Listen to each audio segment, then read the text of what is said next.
నమస్తే, welcome to top Telugu TV. నేను సంజన. ప్రస్తుతం మనతో పాటు ఉన్నారు వాస్తు పండిత్ ఆచార్య వీరమేన్ గారు ఉన్నారు. సో వాస్తుకు సంబంధించి ఇప్పటికీ ఎంత మంది వాస్తు నిపుణులు వచ్చినా కూడా చాలా మందికి చాలా సందేహాలు ఉంటాయి. సో ఆయనతో మాట్లాడి ఆయన మాటలను తెలుసుకునే ప్రయత్నం చేద్దాం. నమస్తే సార్. నమస్కారం. సో ముందుగా ఎలా ఉన్నారు సార్? కూల్. నేను ఆల్వేస్ చాలా బాగుంటాను. నా ఫస్ట్ వర్డ్ ఎవరైనా ఎలా బాగున్నారంటే ఆల్వేస్ ఐఎమ్ గ్రేట్ అని. ఓకే. ఎందుకంటే ఏదైనా సమస్యలతోటి మంచిగా ఉన్న వాళ్ళు ఇంకా బాగుండాలి, సమస్యలు ఉన్న వాళ్ళు పరిష్కారం కొరకు ఫోన్ చేసినప్పుడు కలిసినప్పుడు నేను చాలా ఎనర్జీగా చాలా హ్యాపీగా ఉన్నప్పుడే వాళ్ళ సమస్యలు పరిష్కారం చెప్పగలను. అంటే నేను ఒక మాస్టర్కి 100 మార్క్స్తో పాస్ అయింటే నా స్టూడెంట్ కనీసం 90 మార్క్స్ అని వస్తాయి. అందుకే ఆల్వేస్ గ్రేట్ హ్యాపీ. సో మనం పీస్ఫుల్ గా ఉన్నప్పుడే ఎదుటి వాళ్ళ సమస్యలు కూడా మనం ఆలోచించి చెప్పగలం. సో ముందుగా వీరమనేని వేణుగోపాల్.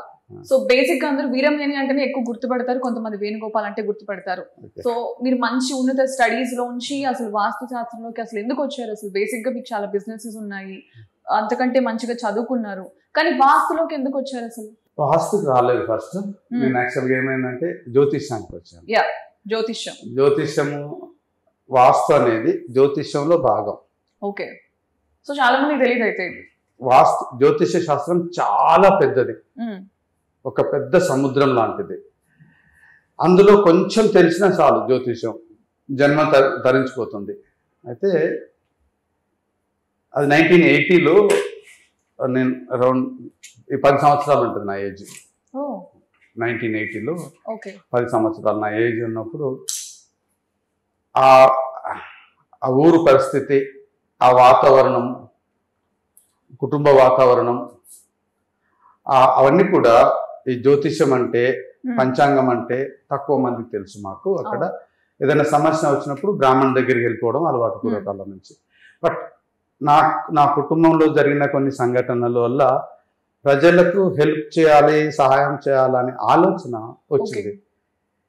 ఆ ఆలోచన వచ్చినప్పుడు ఏమైంది, ఏ శాస్త్రం అయితే బాగుంటుందని నేనేం ఆలోచించలేదు. అప్పుడు అనుకోకుండా ఎవరైనా సమస్యతో వచ్చినప్పుడు ఆ సమస్య నాకు కనిపిస్తుండేది, దాన్ని బట్టి పరిష్కారం కూడా వస్తుండేది. అది నేను స్టార్ట్ చేశాను. అంటే ఏమైందంటే 1980 బిఫోర్ కుటుంబ పరిస్థితి చెప్పాలి.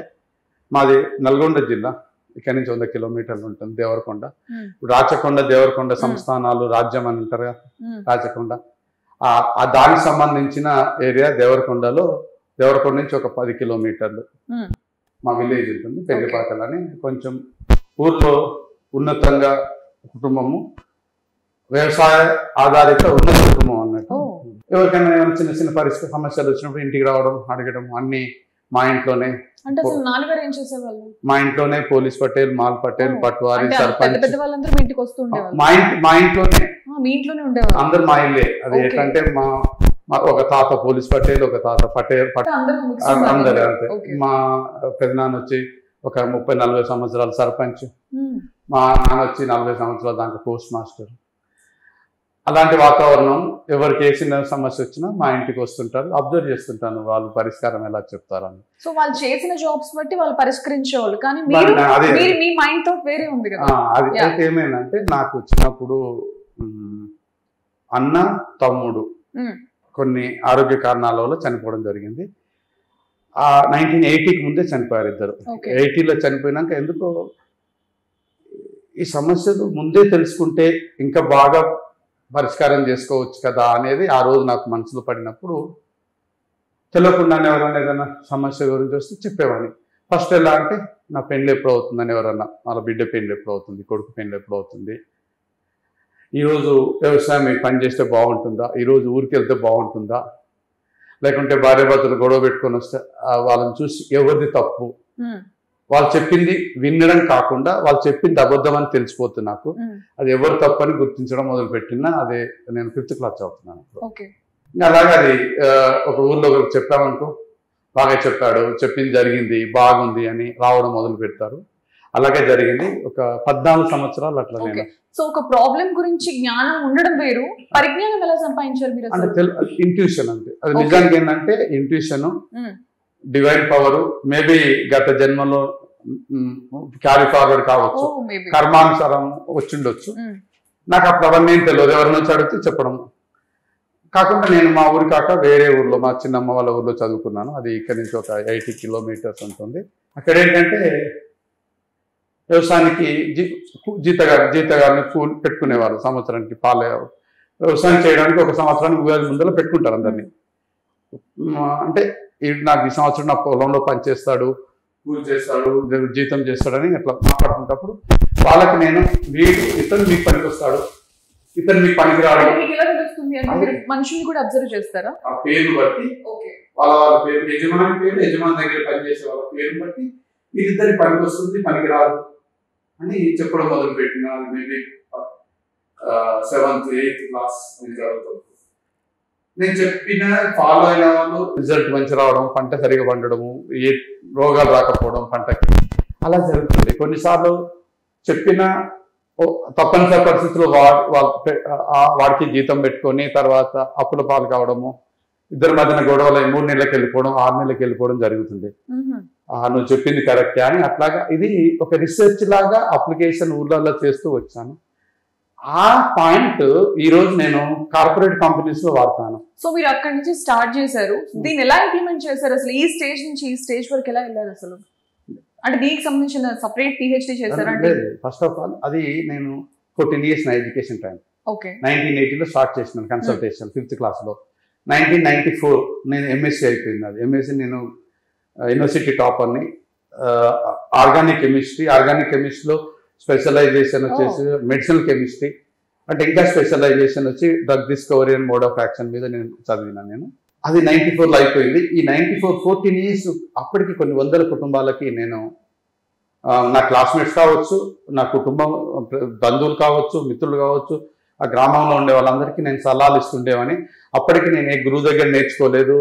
అప్పుడు పంచాంగం జాతకం చూడడానికి కంప్యూటర్స్ లేవు, క్యాల్కులేట్ చేయడానికి డేటా అవన్నీ ఏమి ఉండవు. ఆ వ్యక్తి నా దగ్గరికి వచ్చి ప్రశ్న అడిగినప్పుడు సమాధానం చెప్పుకుంటూ పోయామని క్యాజువల్ అలా. 1994లో నాకు జాబ్ వచ్చింది. రెడ్డి ల్యాబ్స్లో సైంటిస్ట్గా చేరాను. రెడ్డి ల్యాబ్స్లో సైంటిస్ట్గా చేరిన తర్వాత 95లో మ్యారేజ్ అయింది. అప్పుడు నేను ఆలోచించడం మొదలు పెట్టాను. జాబ్ వచ్చింది, సెటిల్ అయ్యాను. ఇన్ని రోజులు ఏ యూనివర్సిటీలో కానీ ఏ గురువు గారి దగ్గర నేర్చుకోకుండా చెప్పగలుగుతున్నాను, అన్ని బాగా అవుతున్నాయి. ఒక సైంటిస్ట్గా తప్పనిసరిగా దానికి ఒక ప్రూఫ్ చేయాలి, దానికి ఒక సిద్ధాంతం మీద ఫాలో కావాలి. నేను ఫాలో అయ్యే సిద్ధాంతమా కాదా నాకు కూడా తెలియదు, చెప్పుకుంటూ వెళ్తున్నాను. సో బేసిక్ ఎవరైనా ఒక స్టేజ్కి వచ్చాక, పొజిషన్కి వచ్చాక మారిపోతారు. మీరు సెటిల్ అయిపోయారు, మంచి జాబ్ వచ్చింది, అయిపోయింది. సో కంటిన్యూ చేయాల్సిన అవసరం లేదు. ఎందుకంటే తెలియకుండానే దైవానికి గ్రామంలో చెప్తున్నాను కాబట్టి అప్పుడు నేను రీసెర్చ్ చేయడం మొదలు పెట్టాను. 94లో జాబ్ చేస్తూ రీసెర్చ్ అనేది నా బ్లడ్ లో ఉంటుంది. నేను కెమిస్ట్రీ రీసెర్చ్ చేసేవాడిని, MScలో నా ప్రాజెక్టు, తర్వాత జాబ్ లో రీసెర్చ్ చేసేవాడిని కదా. చేసేటప్పుడు ఈ ఆస్ట్రాలజీలో కూడా రీసెర్చ్ చేయడం మొదలుపెట్టి తెలుగు యూనివర్సిటీలో MA ఆస్ట్రాలజీ చదివాను. అయితే నేను చెప్తుంది కరెక్టా కదా క్రాస్ చెక్ చేసుకోవాలంటే బుక్స్ చదవాలి. బుక్స్ చదివాను. తెలుగు యూనివర్సిటీలో క్లాసెస్ అటెండ్ అయ్యేవాడిని. సమ్మర్లో కంటిన్యూగా క్లాసెస్ అటెండ్ అయ్యేవాడిని, బుక్స్ చదివేవాడిని. అక్కడి నుంచి ఉస్మాన్ యూనివర్సిటీలో కూడా MA ఆస్ట్రాలజీ స్టార్ట్ అయినప్పుడు ఉస్మాన్ యూనివర్సిటీలో MA ఆస్ట్రాలజీ చేశాను. ఇవన్నీ చేసిన తర్వాత ఏమైంది, నేను చెప్తుంది కరెక్టే, ఇంకా టెక్నికల్గా ఇంకా డెప్త్ వెళ్ళి చెప్పడం మొదలు పెట్టాను నేను. కానీ అక్కడ చిన్న ప్రాబ్లం ఏంటంటే చదువుకొని చెప్పేటప్పుడు కొంచెం ఇన్ఫ్లుయెన్స్ అవుతుంది సబ్జెక్టు. చదువుకుంటే చెప్పినప్పుడు ఏమైందంటే intuition, power of the divine power అది ఉంది, కరెక్ట్ స్టేట్ అవి చెప్పేవాళ్ళు. చదువుకున్నప్పుడు ఏం చేస్తుందంటే సబ్జెక్ట్ ఇన్ఫ్లుయెన్స్ అవుతుంది. ఎక్కువ ఆలోచించాలి. నాకు ఈ అబ్బాయి చూస్తే ఇలా ఉంది, ఈ అబ్బాయి చూస్తే ఇలా చెప్తున్నాడు, కానీ నేను చదువుకున్న సబ్జెక్ట్ ప్రకారం మీ జాతకం ప్రకారం మ్యాచ్ అయితే లేదని చెప్పేసి మీకు తెలిసిన క్యాలిక్యులేషన్స్ వేరు, బట్ చదువుకున్నాక వచ్చే థాట్ ప్రాసెస్ వేరు ఉంటుంది, తేడా ఉంటుంది. అప్పుడు ఏం చేశానంటే ఈ సంవత్సరానికి చాలా బాగుంది అంటే, లేదు నాకు 4 సంవత్సరాలకి బాగాలేదు అన్నప్పుడు ఏం ఆలోచించానంటే వాడు ఉండే నివాసము, పనిచేస్తున్న ఆఫీసు, ఉండే నివాసము అది ఏమన్నా ప్రభావం చూపిస్తుందని చెప్పేసి అప్పుడు వాస్తు గురించి వెళ్ళాను నేను. వాస్తు గురించి వెళ్ళినప్పుడు ఏమైందంటే ఒక 2 బుక్స్ చదవడం మొదలుపెట్టాను. స్టార్టింగ్లో చదివినప్పుడు ఏమైందంటే ఒక బుక్లో రాసిన ఇంకో బుక్లో ఉండదు. మన దగ్గర ఎలా ఉన్నాయంటే పుస్తకాలు, వాళ్ళు చదివి 4 పుస్తకాలు చదివి ఒక పుస్తకం రాయడం మొదలు పెట్టారు. చదివి ఒకరు రాయడం మొదలు పెట్టారు. ఈయన రాసిన పుస్తకాన్ని విమర్శిస్తూ ఇంకొక ఆయన బుక్ రాయడం మొదలు పెట్టాడు. ఒక అతను బుక్ రాస్తే విమర్శిస్తే 5 బుక్ రాసిన వాళ్ళు ఉన్నారు. సో మీరే అన్నారు ఇప్పుడు ఒకరికి పొంతన ఉండదు. ఇప్పుడు చాలా మంది ఉన్నారు మార్కెట్ లో, చాలా మంది ఉన్నారు. సో ఎట్లా కంపేర్ చేసుకోవాలి, అసలు ఎవరికి ది బెస్ట్ అనుకోవాలి, అంటే ఎవరికి నమ్మాలంటారు? మరి అది ఎవ్వరు గొప్పని కాదు, ప్రతి ఒక్కరికి విద్యుత్ ఉంటుంది, శాస్త్రం తెలుసు. బట్ అతను ఎట్లా ఇన్ఫ్లుయెన్స్ చేస్తాడు, ఎంతవరకు చెప్తాడు, మేనేజ్ చేస్తాడని ఉంటుంది. ఎలాంటి స్వార్థం లేకుండా ఇది శాస్త్రం ప్రకారం చెప్పే వాళ్ళు అయితే కరెక్ట్ చెప్తారు. మేనేజ్ చేసే వాళ్ళు ఉంటారు కదా, అక్కడే చిన్న పొరపాటు అది ఎదుటి వాళ్ళను గురించి నెగటివ్ గా చెప్పడానికి అవసరం లేదు. నా గురించి నేను చెప్తాను, ఎందుకంటే వాళ్ళు ఎలా చెప్తారు అనేది మనం కంపేర్ చేయకూడదు. అది తెలియాలి కదా. ఇప్పుడు మీకు తెలుస్తుంది ఎవరేంటనే మీకు తెలుస్తుంది. ఒక గురువు దగ్గరికి వెళ్ళినప్పుడు వాళ్ళు కనెక్ట్ అయిపోతారు. కనెక్ట్ అయిపోయినప్పుడు వాళ్ళకి మంచిగా అవుతుంది, అంతే. ఇక అయితే ఈ వాస్తులోకి వచ్చినప్పుడు ఏమవుతుందంటే, ఇది పుస్తకం చూస్తే అది కూలగొట్టాలి, ఇది కూలగొట్టాలి, ఈ డోర్ తీయాలి, బాత్రూమ్ తీయాలి అని చెప్పడం మొదలు పెట్టారు. బట్ నాకు అది నచ్చలేదు. సో మీరు దీంట్లో స్పెషలిస్ట్ కదా, బేసిక్ గా అందరూ బిల్డింగ్స్ పగలగొట్టమనో వాస్తులు మాట్లాడతారు, బట్ మీరు పగలగొట్టకుండానే వాస్తు చెప్తారు, అవేమీ అవసరం లేదని చెప్తారంట కదా. అదేంటంటే అది రావడానికి ఒక్క రోజులు వచ్చింది కాదు. అది ఓకే 15-20 సంవత్సరాలు జ్యోతిష్యంలో ఉన్న శాస్త్రంలో అనుభవము, నేను చెప్పిన సలహాల వల్ల వచ్చిన లాభాల వల్ల, ఫలితాల వల్ల వచ్చిన అనుభవంతో అప్లై చేసుకుంటూ ఇక్కడ దానికి వచ్చినాక వాస్తుశాస్త్రంకి వచ్చినప్పుడు ఏమైందంటే దీని మీద రీసెర్చ్ చేయడం మొదలుపెట్టి చాలా పురాతన పుస్తకాలు చదవడం మొదలుపెట్టాం. ఈ వాస్తు గురించి ఎప్పటి నుంచో ఉందంటారా? భూమి మనిషి పుట్టినప్పటి నుంచి వాస్తు ఉంది. ఓకే, బట్ ఎవరికి తెలియదు. ఉంది, అందరూ తెలుసు. ఉంది, అంటే ఇప్పుడు చాలా మంది ఉన్నారు, సో కాల్డ్ పేర్లు చెప్పకూడదు, చాలా మంది ఉన్నారు, పేర్లు మాట్లాడకూడదు ఇక్కడ. సో చాలా మంది ఉన్నారు కాబట్టి అందుకని అంటున్నా. కంపారిటివ్ ఒక 30-40 సంవత్సరాలకు వెళ్ళి వాస్తు శాస్త్రంలో చాలా మంది వచ్చారు మార్కెట్ లోకి, వాస్తు పండితులని. వాళ్ళు కొందరు పుస్తకాలు రాసి పర్ఫెక్ట్ అయ్యారు, కొంతమంది ప్రాక్టీస్ చేసి పర్ఫెక్ట్ అయ్యారు, కొంతమంది యూట్యూబ్ ఛానల్స్ లో వీడియోలు చేసి పర్ఫెక్ట్ అయ్యారు, కొంతమంది గూగుల్లో రివ్యూస్ పెట్టి పర్ఫెక్ట్ అయ్యారు, కొంతమంది ఇన్స్టాలో పర్ఫెక్ట్ అయ్యారు. అది వాళ్ళ వేలో వాళ్ళు వెళ్తున్నారు సొసైటీకి.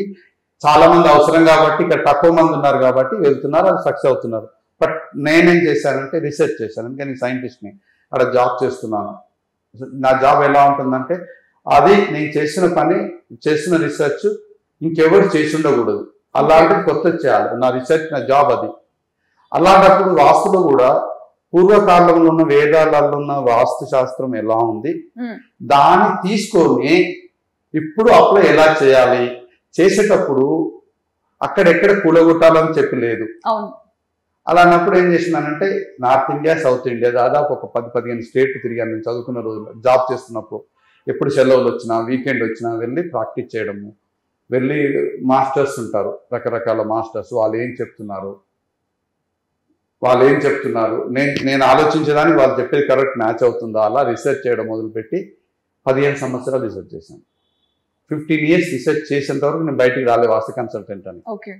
ఎందుకు రాలేదంటే కొంచెం 4 పుస్తకాలు చదవగానే బయట చెప్పేస్తారు వాస్తు కన్సల్టెంట్ అని. అలా చెప్పినప్పుడు ఏమైందంటే, ఒక సమస్య వచ్చినప్పుడు ఆ సమస్య వాళ్ళు చదివిన పుస్తకంలో కనిపించకపోతే తన ఆన్సర్ చెప్పలేడు. అంటే ఒక బుక్ లో ఉండాలి ఎవరిని అడిగింది, కానీ ఏ శాస్త్రవేత్త కూడా అలా ఉండడు. అడిగిన దానికి ఎక్కడ సమాధానం ఉండదు, శాస్త్రవేత్త దగ్గర ఉంటుంది. ఎందుకంటే ఈ శాస్త్రం మీద పూర్తి అవగాహన ఉన్నప్పుడు ఏ పుస్తకం చదవాల్సిన అవసరం లేకుండా తన ఎక్స్పీరియన్స్ తోటి కరెక్ట్ ఆన్సర్ ఇవ్వగలడు. ఆ స్టేజ్కి వచ్చే వరకు నేను ఓన్లీ తెలిసిన వాళ్ళకి సలహాలు ఇచ్చేవాడిని. చాలా దగ్గర వాళ్ళకి ఎందుకు సలహాలు ఇచ్చేవానంటే, ఆ సలహా పాటించి ఫలితం వచ్చినప్పుడు వాళ్ళు మాత్రమే మన దగ్గరికి వస్తారు. ఓకే సార్, ఇక్కడ ఒక డౌట్, చాలా మంది ఇల్లు కన్స్ట్రక్ట్ చేసుకుంటారు, లేదంటే ఓన్ ఆఫీస్ ఉంటుంది, దాన్ని మోడిఫికేషన్ చేయమంటారు. మోడిఫికేషన్ చేయమంటే చాలా మంది పగలగొడతారు, కొంతమంది ఉన్న ప్లేస్ నుంచి మళ్ళీ వేరే ప్లేస్కి వెళ్తారు. సో ఇంపాక్ట్ ఏమైనా మారుతుందా, అంటే బాగుంటుంది అంటారా? ఫస్ట్ ఆఫ్ ఆల్ వాస్తు గురించి తెలుసుకోవాలంటే, ఏదైనా సమస్య వచ్చినప్పుడు మాత్రమే వాస్తు గురించి మాట్లాడాలి. ఫస్ట్ ఆ సమస్యకి, ఆ ఇంటికి, ఆ సమస్యకి, ఆఫీస్కి, ఆ సమస్యకి, ఆ పరిశ్రమకి సంబంధం ఉంటేనే వాస్తు గురించి మాట్లాడాలి. సంబంధం లేకుంటే మాట్లాడొద్దు. ఎగ్జాంపుల్ చెప్తాను. మీకు జ్వరం వచ్చింది, డాక్టర్ దగ్గరికి వెళ్ళారు. డాక్టర్ ఏం చేస్తాడు, రాగానే పోగానే మందులు రాయడు. నిన్ను ఒక 10 ప్రశ్నలు అడుగుతాడు, సిమ్టమ్స్ అన్ని మ్యాచ్ చేసుకుంటాడు. నువ్వు చెప్పిన దానికి ఆయన చేసిన దానికి సిమ్టమ్స్ మ్యాచ్ కాలేదు, సరే మళ్ళీ వెరిఫై చేసుకోవడానికి బ్లడ్ టెస్ట్ రాస్తాడు, చిన్న టెస్టులు రాస్తాడు. టెస్టులు రాసినప్పుడు ఈమె వచ్చింది జ్వరం ఎందుకు వచ్చింది, అది మలేరియానా, టైఫాయిడా, వైరలా, డెంగ్యూనా, ఏం జ్వరం వచ్చింది డాక్టర్ ఐడెంటిఫై చేసి నీకు మందిస్తాడు.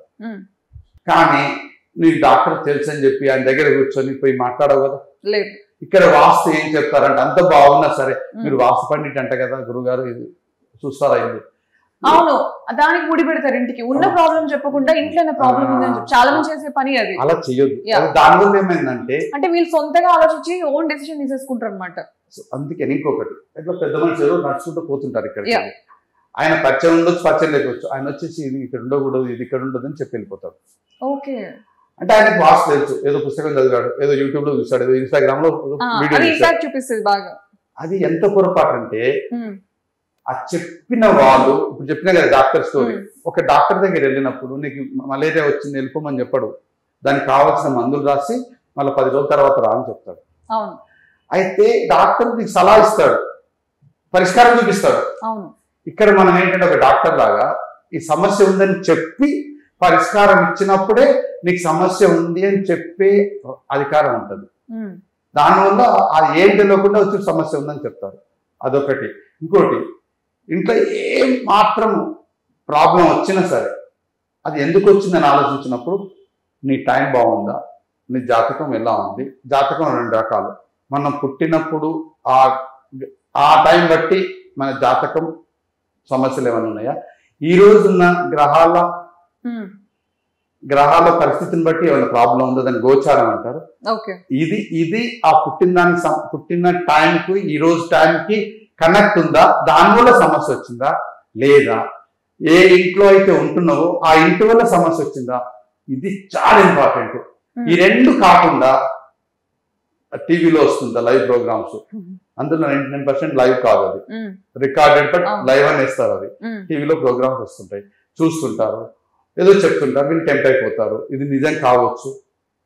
ఏదైనా బుక్లో చూస్తారు, ఇది మైండ్ అప్లై చేసుకుంటారు, సైకలాజికల్ గా అప్లై చేసుకొని భయపడుతుంటారు వాస్తు దోషం ఉందని. ఇంకో చిన్న విషయం చెప్తాను. ఇక్కడ నా ఇల్లు ఉంది, ఇల్లు ప్లాను ఆర్కిటెక్ట్ ఇవ్వడు, మీకు తెలియని విషయం చెప్తాను. నా మనసులో ఉన్నట్టుగా నాకు ఇలా కావాలని ఆర్కిటెక్ట్ చెప్తే ఆర్కిటెక్ట్ డిజైన్ చేస్తాడు. వాళ్ళు ఏమన్నా మనకు అనుకూలంగా డిజైన్ చేయకపోతే మనకి కావాలని మార్చుకుంటాం, ఎలా కావాలంటే ఏంటి మనం ఎలాంటి ఇంట్లో ఉండి అనుభవించాలో డిసైడ్ అయిపోయింది ఆల్రెడీ, అప్పుడు ఇంటి ప్లాన్ చేయించుకుంటాం. ఇంకొకటి 2 ఇల్లు నీకు సొంతం లేదు, రెంట్ పోవాలి, 4 ఇల్లు తిరుగుతాం. 4 ఇళ్ళల్లో ఏ ఇల్లు నీకు నచ్చింది, మనసుకు నచ్చింది, ఆ ఇల్లు నేను అట్రాక్ట్ చేస్తుంది, రా ఇక్కడ ఉండు నీదే ఇల్లు అని. అంతవరకు నీకు ఇల్లు దొరకదు. 4 ఇల్లు తిరుగుతావు, కొడుకు నచ్చదు, బిడ్డకు ఒకళ్ళు వస్తుంది, భార్య కోటి భర్తకు, అందరు వెళ్ళి ఒక సమస్య ఇల్లు బాగుంది, ఎందుకంటే ఇల్లు బాగుందని ఆ ఇల్లు వాతావరణం చూడని నిన్ను ఆకర్షిస్తుంది. అది ఎవరికి తెలియదు అసలు, చిన్న చిన్న విషయాలు ఇవన్నీ అప్పుడే ఇంట్లో ఉంటాం. అయితే ఇక్కడ చిన్న విషయం, నీ గ్రహచారంలో జాతకం ప్రకారము ఇప్పుడు ఒక సమస్య నీకు రావాల్సి ఉంది రేపు. ఆ సమస్య రావాలంటే ఈ ఇంటికి వచ్చి ఉంటే అది ఆడవుతే నీకు కనిపిస్తుంది. అది ఒంటికి రావు ఇంటికి. దీనికి అది ఇంటర్లింక్ అయి ఉంటుందంటారా? నేను ఫర్ ఎగ్జాంపుల్ మ్యారేజ్ అనుకున్నాం, మ్యారేజ్ చెయ్యాలనుకున్నప్పుడు ఎన్ని సంవత్సరాలు కూడా పెళ్లి కాలేదు, ఒక ఏదో ఎగ్జాంపుల్ అనుకున్నాం. అప్పుడు ఒక ఇల్లు కూడా కడుతున్నారు, వీళ్ళందరూ చూసి ఇంటి ప్లాన్ చేస్తారు. అది అలా పెళ్ళి ఉన్నప్పుడు ఆ ఇల్లు వాస్తు కూడా ఆ పెళ్లికి సహకరించేటట్టుగా మనకు తెలియకుండానే డిజైన్ చేసుకుంటాం.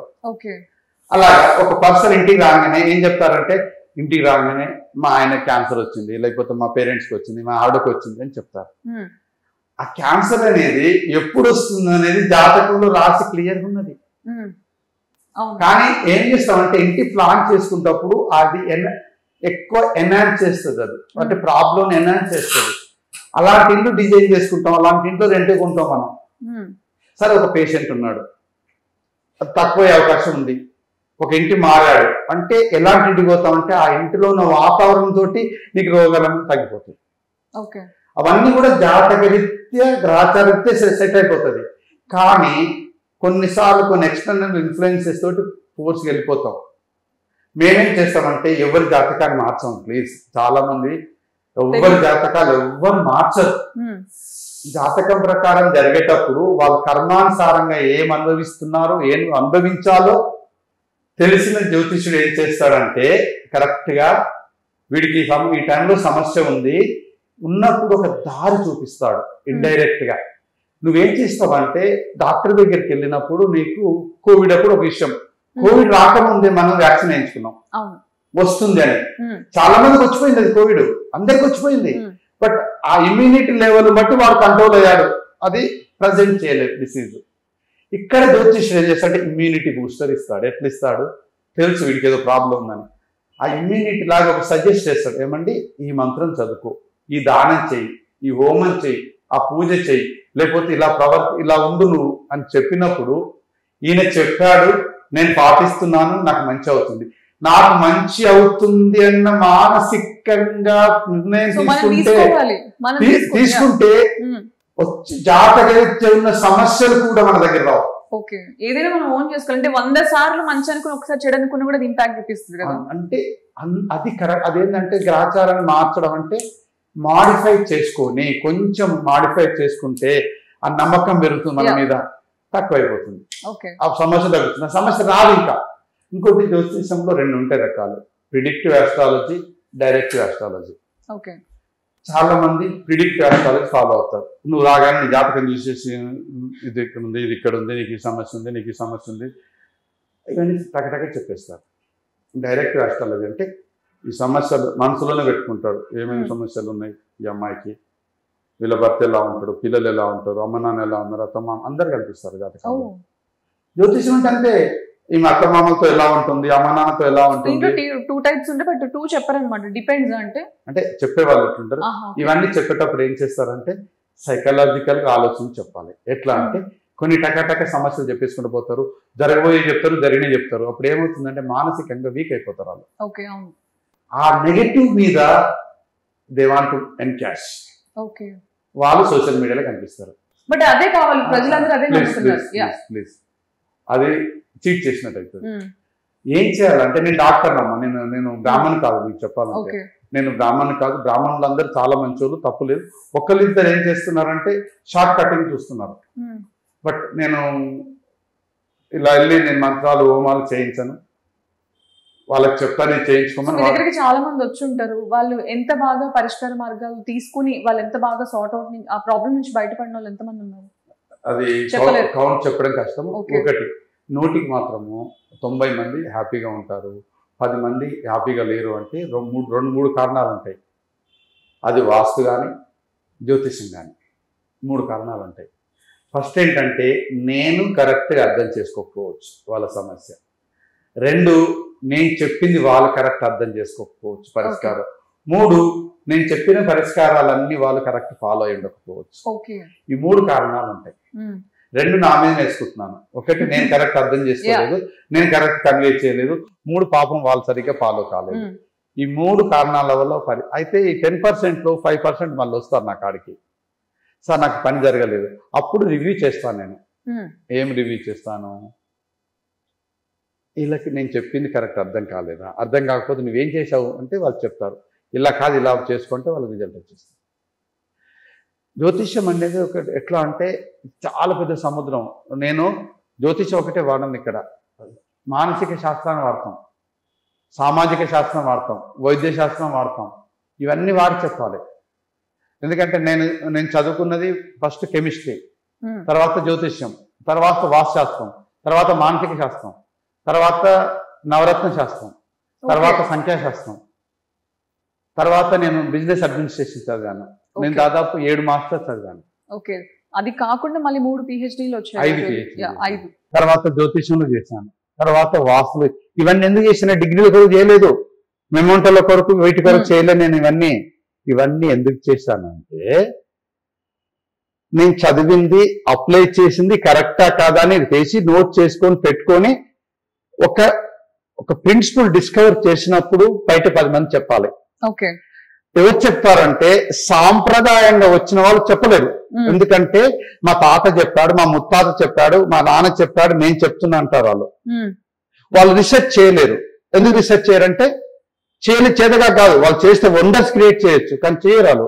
ఎందుకంటే మా నాన్న ఇది ఫాలో అయ్యారు, నేను ఇది ఫాలో అవుతున్నాను, అంతే చేస్తారు. ఒకటే ఫామ్ లో అలా ఫాలో అవుతారు. బట్ నేనేంటి, నేను వంశపారంపర్యంగా వచ్చిన వాడిని కాదు. అమ్మవారు నాకు లలితమ్మవారు, వెంకటేశ్వర స్వామి నా ఇంటికి దేవుడు, లలితమ్మ వారిని ఉపాసన చేస్తాను. నాకు ధైర్యాన్ని ఇచ్చేది హనుమంతుడు. వీళ్ళు నాకు చెప్పింది ఏంటంటే, ఒక్కటి ఉపాసనతోటి వచ్చింది ఉంటుంది కదా, వచ్చినప్పుడు ఎవరు ఏం నేర్చుకున్నా సరే ఎమ్మటి 10 మంది చెప్పాలి. నాకు ఆలోచన ఎందుకు, నేను ఒక శాస్త్రవేత్తను, నేను డ్రగ్ డిస్కవరీలో స్పెషలిస్ట్ ని. ఈ శాస్త్రవేత్త ఏం చేస్తాడంటే ఏదైనా కొత్తది కనుక్కోగానే నిద్రపోడుగా అది ఎక్స్ట్రా వర్క్ చేసి అది కనుక్కున్నది అప్లై చేసి టెస్ట్ చేసి ప్రూవ్ చేసి ఇమ్మీడియట్లీ 10 మంది చెప్తాడు. నేను అక్కడి నుంచి 21 సంవత్సరం చేశాను పని నేను. ఇప్పుడు ప్రెసెంట్ జ్యోతిష్యం, వాస్తు రెండు చూస్తారు. సో ఇప్పుడు మెయిన్ గా చాలా మంది సఫర్ అవుతున్న ప్రాబ్లం ఏంటంటే అప్పులతో చాలా సఫర్ అవుతున్నారు, హెల్త్ ఇష్యూస్ తోటి. అంటే ఇంటి వాస్తు సరిగ్గా లేకపోతే అప్పుల పాలు అయిపోతారా? అలా కాదు, 5 రకాల సమస్యలు ఉంటాయి వచ్చే వాళ్ళకి. అప్పులని పక్కన పెట్టి 5 రకాల సమస్యలు ఉంటాయి. నేను ఫస్ట్ అది చెప్పే ముందు ఫస్ట్ క్వశ్చన్ క్లోజ్ చేస్తాను. ఏమవుతుందంటే ఒక శాస్త్రవేత్త ఏదైతే బయట 10 మంది చెప్పి తృప్తి చెందుతాడో వేరే వాళ్ళకు ఉపయోగపడాలని చేస్తాడు చేసిన పనిని. నేను ఒక జ్యోతిష్యంలో ఏది నేర్చుకున్నా, వాసులు ఏది నేర్చుకున్నా 10 మంది చెప్పేస్తాను. నేను వాసి ఇచ్చేస్తాను, ప్రజెంటేషన్ చార్జ్ చేస్తాను, ఇమేజెస్ చేసి పంపిస్తాను. తర్వాత ఇది చేసేటప్పుడు ఆ తృప్తి ఎక్కువ ఉంటుంది. అందుకొరికి నేను పరిశోధన చేయడం మొదలుపెట్టి రీసెర్చ్ చేశాను. తర్వాత ఏం చేసినాను, ఎంఎస్సి సైకాలజీ చేసి ఎంఏ ఆస్ట్రాలజీ చేసి ఈ 2 కలిపాను. ఏమైందని ఆస్ట్రో సైకాలజీ అంటారు. అంటే మానసిక జ్యోతిష శాస్త్రం. మానసిక జ్యోతిషం అంటే ఇప్పుడు ఈ పేరేం పేరు, సంజన మానసిక పరిస్థితి ఎలా ఉంటుంది, ఇంట్లో ఎలా ఉంటుంది, బయట ఎలా ఉంటుంది, బాస్తో ఎలా ఉంటుంది, హస్బెండ్ తో ఎలా ఉంటుంది, వాళ్ళ అత్తమామతో ఎలా ఉంటుంది, వాళ్ళందరి పేర్లు తీసుకుంటాను నేను. తీసుకొని సంజన గురించి నాకు 1 hour ప్రజెంటేషన్ ఇవ్వగలను నేను. మీ ఎన్విరాన్మెంట్ నువ్వు ఎలా ప్రవర్తిస్తావో చెప్పగలను. అది మానసిక జ్యోతిష శాస్త్రం అంటారు. నీ డేట్ ఆఫ్ బర్త్ తీసుకుంటే నీ లైఫ్ లో ఎవరితో ఎలా ప్రవర్తిస్తావో చెప్పగలను, బట్ బయట చెప్పను. ఇంకొక విషయం చెప్తాను సంజన, ఎట్టి పరిస్థితుల్లో కూడా ఒక వ్యక్తి విషయము ఇంకో వ్యక్తితో పంచుకోవద్దు, ప్రాణం పోయినా పంచుకోవద్దు. నేను మీతో మాట్లాడాను, ఈ విషయం ప్రాణం పోయినా చెప్పొద్దు. మీ అమ్మనాడిని చెప్పను, మీ భర్త పిల్లలని చెప్పకూడదు. నిజమైన జ్యోతిష్య పండితుడు ఎట్టి పరిస్థితులలో అడగకుండా జ్యోతిష్యం చెప్పొద్దు, అడగకుండా జ్యోతిష్యం చెప్పొద్దు, అడగకుండా బయట మాట్లాడొద్దు. వాళ్ళు ఎందుకు మాట్లాడతారంటే వాళ్ళు రేటింగ్ కొరకి, వీళ్ళ గురించి వాళ్ళ దగ్గర చెప్పకూడదు. చాలా పాపం వాళ్ళు తరతరాలు చేసుకున్న పుణ్యం అంతా పాడైపోతుంది వాళ్ళకి. వాళ్ళు ఏమైనా ఎంత మంది అలా సోషల్ మీడియాలో ఒకరి గురించి మాట్లాడుతుంటే నాకు బ్లడ్ బాయిల్ అవుతుంది. చాలా తప్పది. నా క్లయింట్స్ చాలా మంది ఉంటారు. పేర్లు ఎందుకు చెప్పాను నేను అంటే, అవసరం లేదు, వాళ్ళ పేరు చెప్పుకొని బతికేంత అవసరం నాకు లేదు. ఒక సెలబ్రిటీ పేరు చెప్పుకొని బతికేంత నాకు అవసరం లేదు. ఇప్పుడు ఈ శాస్త్రంలో మెయిన్ పాయింట్ అయితే అది చెప్పకూడదు. నువ్వు జ్యోతిష్యంలో బయటకు వచ్చి పరిష్కారాలు చెప్తున్నావు, ఒక శాస్త్రవేత్త ఉన్నావంటే ఒక్కరి విషయాలు బయట చెప్పకూడదు. నేను కథలాగా చెప్తాను, ఎక్కడ మనిషి పేరు జ్యోతిష్యం వాళ్ళకి చెప్పొద్దు, పాపం చేసినట్టు. ఎవరైనా చెప్తున్నారంటే ఆర్టిఫిషియల్ గా ఇన్ఆర్గానిక్ లో వాళ్ళు గ్రో అయ్యి మార్కెట్ చేసుకొని వాళ్ళ కన్సల్టేషన్ ఫీజు పెంచుకొని జనాలలో పాపులారిటీ కొరకే, కానీ కింద పడితే లేవలేరాలు. కింద పడ్డా నాదే ఫస్ట్ చేయి పైకి లేపి నేనున్నానంటారు, అంతే కానీ నిల్చొని చెప్పుకొని ధైర్యంగా నేను లాస్ట్ 15 రోజుల క్రితం నుంచి కూడా చూస్తున్నారు. పేర్లు చెప్పాను, ఈవెంట్ చెప్పాను. ఆడ సంఘటన, మంచి సంఘటన జరగంగానే దాని వెనుక జరిగే చెడు సంఘటన గురించి పబ్లిసిటీ చేసుకుంటే లిటరల్లీ సిగ్గనిపించింది నాకు. నేను ఒక జ్యోతిష్యం చెప్తున్నాను అందుకు, ఇంత ఘోరంగా ఎట్లా ప్రవర్తిస్తున్నారని. నేను చెప్పానండి ఎవరికి అట్లా, నాది నేనే మాట్లాడుకుంటాను. మీ ఇద్దరు మాట్లాడినాను. ఇంకోటి, మీకు ఏమైనా క్వశ్చన్ అడిగారు మీరు, ఈ రూమ్ లో ఉన్న ఇద్దరిని బయటకు పంపించేస్తాను. ఈవెన్ మీ హస్బెండ్ కూర్చున్నా, మీ ఆవిడ, మీ మీ సంబంధించిన బయటకు పంపించి మీ పర్సనల్ విషయాలు మీతో మాట్లాడి మీ ఇద్దరికి సంబంధించిన వాళ్ళు మీ హస్బెండ్ తో కూర్చోబెట్టి మాట్లాడతాను అంతే. మీ హస్బెండ్ తో మాట్లాడితే అమ్మ నువ్వు కొంచెం బయటకు వెళ్ళని చెప్తాను. మెయిన్ ప్రిన్సిపల్ యాక్చువల్ గా ఒకరి గురించి ఒకరు చెప్పొద్దు. కానీ కౌన్సిలింగ్ చేసేటప్పుడు ఇద్దరికి ఏం చెప్పాలో అది చెప్పాలి.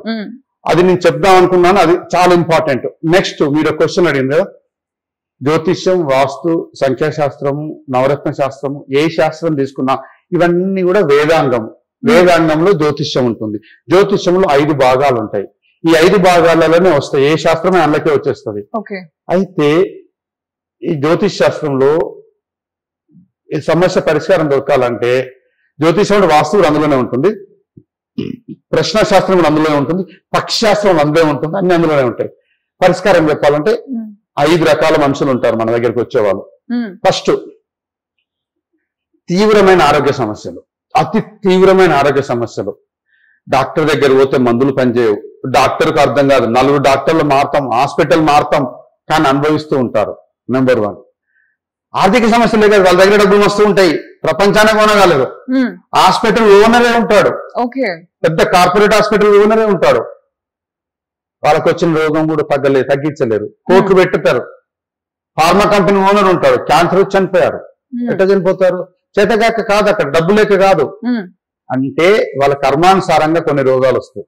రోగాలు అంటేనే వాళ్ళు చేసిన గత జన్మలు, ఈ జన్మలో చేసిన పాప కర్మల ఫలితమే అది చెప్తున్నా. అలాంటి సమస్యలు వచ్చినప్పుడు నాకు పర్సనల్ గా వచ్చి కలిస్తే నేనేం చేస్తానంటే వాళ్ళకి ఏ రోగం వచ్చిందో నాకు చెప్పొద్దు, అసలు ఏం చెప్పకూడదు. ఆరోగ్య సమస్య మీ అపాయింట్మెంట్ కావాలంటే చాలుగా వాళ్ళు నా దగ్గర వచ్చినప్పుడు ఏ రోగం వచ్చింది, ఎప్పుడు వచ్చింది, ఎన్ని సంవత్సరాలకి వెళ్ళింది, ఎప్పుడు అది క్రానిక్ అయింది, అవంతా నేనే చెప్తాను. చెప్పి ఆ వ్యక్తికి చాలా పరిస్థితి బాగాలేనప్పుడు ఏం చేస్తానంటే, వ్యక్తి ఉంటాడు, భర్త, భార్య, పిల్లలు, అమ్మ నాన్న జాతకాలన్నీ ముందర పెట్టుకుంటా. ఒక ఎగ్జాంపుల్ తీసుకుంటాను. ఒక ఆడ మనిషికి ఏదో చిన్న సమస్య ఉంది, లేకపోతే ఒక ఆయనకు ఒక క్యాన్సర్ ఉంది, మేజర్ గా క్యాన్సర్ పేషెంట్లు, న్యూరో పేషెంట్లు, ఏదో రకరకాల సీరియస్ పేషెంట్లు వచ్చినప్పుడు ఆమె జాతకములో సౌభాగ్య యోగం ఉంది, ఆమె జాతకంలో భర్త చాలా ఆరోగ్యంగా ఉన్నాడు, కానీ డాక్టర్ చెప్పాడు ఆ భర్త ఒక 3 నెలలు బతాడు, 4 నెలలు బతాడు, సీరియస్ సమస్య అని డాక్టర్ చెప్పాడు. డాక్టర్ తప్పు కాదు, అది ఆ సమస్య తీవ్రత అది. కానీ జాతకంలో ఏముంది తెలుసా, ఆయనకు కూతురు ఉంటుంది, కూతురు జాతకంలో వాళ్ళ నాన్న చాలా ఆరోగ్యంగా ఉన్నాడు, భార్య జాతకంలో భర్త చాలా ఆరోగ్యంగా ఉన్నాడు. అంటే సైన్స్ కి దీనికి సంబంధం లేదనమాట. ఉంటుంది, కరెక్టే చెప్పాడు, చెప్పారు, కానీ మిమ్మల్ని కలిసాక మళ్ళీ వేరుంటుందండి. వేరేం చెప్తాను. ఆ డాక్టర్ ఎంతవరకు చెప్తాడు, ఫిజికల్ గా రిపోర్ట్స్ చూసి చెప్పిండు, రిపోర్ట్స్ వరకు రిపోర్ట్ చూశాడు, కరెక్ట్ చెప్పాడు. Doctor is very 100% right. నేనేం చెప్తానంటే ఈ పేషెంట్ జాతకం చూస్తా, నాకు కూడా తెలిసిపోయింది ఈ క్యాండిడేట్ కష్టం అని, కానీ ఏమన్నా అవకాశం ఉందా, అప్పుడు భార్య జాతకం, బిడ్డన కొడుకుంటారుగా, వాళ్ళ జాతకం చూసి వీళ్ళ జాతకంలో ఈయన చాలా స్ట్రాంగ్ ఉన్నాడు, అప్పుడు మళ్ళీ రీవిజిట్ చేసి ఎక్కడైనా అవకాశం ఉందా, సో దానికి పరిష్కారం వెతుక్కోవాలి. అది నేను చెప్తాను. అదొకటి. ఇంకొకటి, డాక్టర్ ఒకసారి మిస్గైడ్ అవుతాడు, వీళ్ళ కర్మ బాగాలేనప్పుడు, వీళ్ళ టైం బాగాలేనప్పుడు డాక్టర్ మిస్గైడ్ అవుతాడు. అవి ఏం చేస్తారంటే వేరే మెడిసిన్స్ రాస్తుంటాడు, నెలకు రమ్మంటాడు, 6 నెలలకు రమ్మంటాడు, తిరుగుతూ ఉంటారు డాక్టర్ చుట్టూ. నేను డాక్టర్ ఫోన్ చేసి ఇది సమస్య, ఇది ఒక్కసారి ఆ యాంగిల్లో చూడని చెప్తాను. అలా చాలా మంది చేస్తుంటారు. అప్పుడు డాక్టర్ కూడా ఆలోచించి అరే ఈ సిమ్టమ్స్ అలా ఉన్నాయి కానీ ఇది కాదు, సో వెళ్తాడు, ట్రీట్మెంట్ మార్చుకుంటాడు. నా ట్రీట్మెంట్ ఉంటుంది, నేనే మందులు ఇవ్వను. సో అటు నుంచి కాకుండా ఇటు నుంచి కూడా మీరు చెప్తారనమాట. చెప్తాను. అది నేను చేసే ఫస్ట్ పని. అక్కడ ఎక్కువ సాటిస్ఫాక్షన్ వస్తుంది, చాలా అంటే చాలా సాటిస్ఫాక్షన్ వస్తుంది. ఇందులో వాస్తు కూడా చూస్తాను నేను. ఒక మనిషి వచ్చినప్పుడు వాళ్ళ ఇంటికి వెళ్ళి కూర్చుంటే అసలు ఏ రోగం ఎప్పుడు వచ్చింది, ఎందుకు వచ్చింది, ఆ ఇల్లు చూస్తే చాలా నాకు తెలిసిపోతుంది. కొన్ని పేషెంట్ నా దగ్గరకు వస్తే పేపర్ తీసుకొని ఇంటి ప్లాన్ గీసిస్తా, మీ ఇల్లు ఇలా ఉందని చెప్తాను. ఇంటి ప్లాన్ అడగా నేను, పేపర్ మీద ఇంటి ప్లాన్ ఇక్కడ మీ ఇల్లు ఇలా ఉందండి మీ ఇల్లు అని చెప్తాను. వాళ్ళు ఇచ్చిన సమస్య వాళ్ళ సమస్య చెప్తే ఇల్లు ఇలా ఉందని చెప్తాను, ఇల్లు చూపిస్తే సమస్య చెప్పగలరు. అట్లా రివర్స్. అదొకటి. రెండోది ఆర్థిక సమస్యలు. అప్పుల పాలవుతారు, వీళ్ళు డబ్బులు కట్టలేరు, డబ్బులు ఉంటాయి, వీళ్ళ డబ్బులు వీళ్ళకి రావు, ఇన్వెస్ట్ చేస్తారు, అప్రిషియేషన్ రాదు. బిజినెస్ చేద్దామంటే ఇచ్చేవాడు ఇవ్వడు. ఇలాంటి ఆర్థిక సమస్యలు, తర్వాత రికవరీ సమస్యలు ఉంటాయి ఈ బిజినెస్ చేసే వాళ్ళకి. ఈ సమస్యలు అన్నిటికి కూడా పరిష్కారం ఉంటుంది. అప్పుడు జాతకం చూడాలి, వాళ్ళ ఆఫీస్ చూడాలి, వాళ్ళ ఇండస్ట్రీ చూడాలి, వాళ్ళ ఇల్లు చూడాలి. చూసినప్పుడు అప్పటిదాకా నేను వాళ్ళు నా దగ్గరికి ఎందుకు వచ్చినా అడగనవసరం లేదు. నేనే చెప్తాను, మీకు ఈ సమస్యలు ఉన్నాయి, నువ్వు ఖర్చులు చాలా ఎక్కువ పెడతావు, నీ డబ్బులను ఎవరికో ఇచ్చావు రాలేదు. ఇది అది జ్యోతిష్యంలో ఉంటుంది, వాస్తులో ఉంటుంది. వాస్తులో పర్ఫెక్ట్ గా మ్యాచ్ అవుతుంది. నువ్వు ఇన్వెస్ట్ చేశావు, అప్రిసియేషన్ కాలేదు, నువ్వు ఇంటికి ఫ్రెండ్ వచ్చాడు, వాడిని డబ్బులు ఇచ్చారు, రికవరీ కాలేదు, లేకపోతే నువ్వు షాప్కి వెళ్ళి ఏదో 10 రూపాయలు ఒక ప్యాకెట్ కొనుక్కొద్దామని 1000 రూపాయలు పెట్టి కొనుక్కొచ్చేస్తావు. ఇప్పుడు వెళ్ళే షాప్కి వెళ్ళి ఒక డ్రెస్ కు ఫ్రెండ్ ఏమని వెళ్తావు, ఫ్రెండ్ కంటే ఎక్కువ నువ్వే కొనుక్కొని వస్తావు. అది నేను చెప్పగలను ఇల్లు చూడగానే. ఆ ఇల్లు వాస్తు అలా ఉంటే నిన్ను అలా ఇన్ఫ్లుయెన్స్ చేస్తుంది. మూడోది సంబంధాలు, భార్యాభర్తల సంబంధాలు, తర్వాత పెళ్లికి ముందు, పెళ్లి తర్వాత, అది లవ్ మ్యారేజెస్, అవి నిజంగా లవ్ మ్యారేజ్ అవునా కాదా ఈజీ తెలుస్తుంది నాకు. ఎవరైనా వచ్చినప్పుడు నాకు తెలుస్తుంది లవ్ మ్యారేజే కాదా. వాళ్ళకే తెలియదు లవ్ మ్యారేజ్ అని. నీకు లవ్ మ్యారేజ్ ఉందని చెప్పగలము, కన్ఫామ్ గా చెప్పగలం. కానీ నువ్వు ఒక అబ్బాయితో ఉన్నావు రిలేషన్ లో, ఒక అమ్మాయితో రిలేషన్ లో ఉన్నావు, ఈ రిలేషన్ పనికి వస్తుంది, పనికి రాదు, అది క్లియర్ గా గన్ షాట్ గా చెప్పగలను. చెప్పినప్పుడు అది కరెక్టా కాదా అని కౌన్సిలింగ్ చేయగలను. అది శాస్త్రంలో చాలా క్లియర్ గా ఉంటుంది. ఒకవేళ వాళ్ళ రిలేషన్ లో ఉండి జాతకంలో కనిపించదు కొన్నిసార్లు చాలా క్రిటికల్ గా, అప్పుడు వాళ్ళ ఇంట్లో కనిపిస్తుంది అది నిజమైన రిలేషన్ కాదు, తెలుస్తుంది. వాళ్ళ ఇంట్లో కొన్ని కారణాల వల్ల వీళ్ళు వేరే వాళ్ళతోటి రిలేషన్ లో ఉన్నారనేది తెలిసిపోతుంది. అప్పుడు వాళ్ళకి చెప్తాను, వాళ్ళకి రిలేషన్ లో ఉన్నామని చెప్పను, నేను కరెక్షన్ చేసి వచ్చేస్తా, ఏముండదు. నేను ఏం కరెక్షన్ చేసా కూడా చెప్పను, కానీ సెట్ అయిపోతుంది. నాలుగోది వ్యాపారము, ఉద్యోగం. సమస్యలు ఉంటాయి, ఎప్పుడు జాబ్ చేయొస్తుంది, నా జాబ్ ట్రాన్స్ఫర్ ఎప్పుడు అవుతుంది, నేను చేస్తున్న జాబ్ నాకు హ్యాపీగా లేను, నాకు వేరే ప్రమోషన్ వస్తుందా, వేరే కంపెనీలో జాబ్ వస్తుందా, అది ఇంపార్టెంట్. తర్వాత ఇప్పుడు నా మంచి టైం అయినా వ్యాపారం చేయడానికి, మా ఫ్రెండ్తో కలిపి చేయొచ్చా, మా భార్యతో కలిపి చేయొచ్చా, మా అమ్మ నాన్నతో కలిపి బిజినెస్ చేయొచ్చా, ఎక్కడ చేయాలి, ఏ ఫేసింగ్ లో చేయాలి, ఏ ఊళ్ళో చేయాలి, ఏ ఏరియాలో చేయాలి, నాకు పనికొస్తుందా ఏరియా, ఈ ఫేసింగ్ నాకు జాబ్ పనికి వస్తుందా, ఈ పేరు నాకు పనికి వస్తుందా, ఈ పేరున్న మనిషితోటి బిజినెస్ చేసుకోవచ్చా, ఇవన్నీ చాలా ఇంపార్టెంట్. నలుగురు అన్ని బాగున్నాయి, హెల్త్ బాగుంది, ఆర్థికంగా బాగుంది, ఫ్యామిలీ బాగుంది, బిజినెస్ బాగుంది. ఇంకొకటి ఉంటుంది డ్రీమ్, వాళ్ళ కోరిక, చాలా పెద్ద ఎక్స్పెక్టేషన్స్ ఉంటాయి. వాళ్ళు వస్తారు మా జ్యోతిష్ దగ్గరికి, వచ్చినప్పుడు ఇవన్నీ బాగుంటాయి, వాళ్ళ డ్రీమ్ అర్థం చేసుకొని ఎలా డ్రీమ్ రీచ్ కావాలో చెప్పగలుగుతాం. అది దానికి నేను వాడేందంటే లా ఆఫ్ అట్రాక్షన్ వాడతాను. చాలా మెయిన్ పాయింట్ ఇది, లా of attraction. Law of attraction వాడతాను, లా ఆఫ్ ఫోకస్ వాడతాను, లా ఆఫ్ ఇంట్యూషన్ వాడతాను. ఇవన్నీ వాడి అందులో జ్యోతిష్యం తీసుకుంటాను వాళ్ళ బేసిక్ ఐడియా కొరకి. లా ఆఫ్ అట్రాక్షన్ వాడేటప్పుడు వాస్తు తీసుకుంటాను, తీసుకొని సింక్ చేస్తాను, మేనిఫెస్టేషన్ చేసుకోమని చెప్తాను. బేసిక్ గా దాన్ని బిలీవ్ చేసినప్పుడే వాళ్ళు మేనిఫెస్ట్ చేయగలరు. లా ఆఫ్ అట్రాక్షన్ బిలీవ్ చేసిన మన దగ్గరికి వస్తారు, రారు. ఇంకో విషయం చెప్పనా, నా దగ్గరికి వస్తున్నారు, ఒక జ్యోతిష్యం దగ్గరికి వస్తున్నారంటే సబ్ కాన్షియస్ లెవెల్లో they decided to follow, no one will come testing. Subconscious లెవెల్లో డిసైడ్ అయిపోతారు, ఇక్కడికి వచ్చి కూర్చుంటారు. కూర్చున్నప్పుడు ఏం చేస్తామంటే ఇది చెప్పగానే ఆటోమోడ్ అది ఫాలో అవుతారు, రిజల్ట్ వస్తుంది. Failure only 5%, 10%. ఎవరు? వీళ్ళని ఇన్ఫ్లుయెన్స్ చేసేవాళ్ళు ఉంటారు, వీళ్ళని ఇన్ఫ్లుయెన్స్ చేసేవాళ్ళు ఉంటారు, వాళ్ళ వల్ల ఫెయిల్యూర్ అయితే. ఒక అబ్బాయి బాగా చదువుతున్నాడు, అతను టార్గెట్ ఇండియాలోని టాప్ కాలేజీలో సీట్ రావాలి, నిజంగా చదువుతున్నాడు, కానీ ఎక్కడో దగ్గర భయపడుతున్నాడు, వానికి ఆ సీట్ వస్తే చేయగలం. ఎట్లా అంటే అది ఎగ్జాంపుల్ తీసుకున్నప్పుడు ఒక వాస్తు ప్రకారము 16 దిశలు ఉంటాయి, 8 కాదు 16 దిశలు. ఒక దిశలో చదువుకు సంబంధించిన ఏరియా ఉంటుంది, అక్కడ సరస్వతి మాత, హయగ్రీవుడ్ స్వామి, వీళ్ళందరూ కూడా ఒక రకమైన ఎనర్జీ ఉంటుంది అక్కడ, అంటే వాళ్ళ ఆశీర్వచనం ఉంటుంది. ఒక దగ్గర ప్రాఫిట్, బిజినెస్ ప్రాఫిట్ వచ్చే ఏరియా ఉంటుంది, అట్లా ఒక్కొక్క ఏరియా ఒకటి ఉంటుంది. అయితే అడుగుతా నీకు ఏ కాలేజ్ సీట్ కావాలి, వాళ్ళు ఏమంటారు, నాకు అహ్మదాబాద్ లో సీట్ కావాలి, ఐఏఎం అహ్మదాబాద్ అంటారు. కావాలంటే ఏం చేయాలి, get the photograph of IIM Ahmedabad administration building.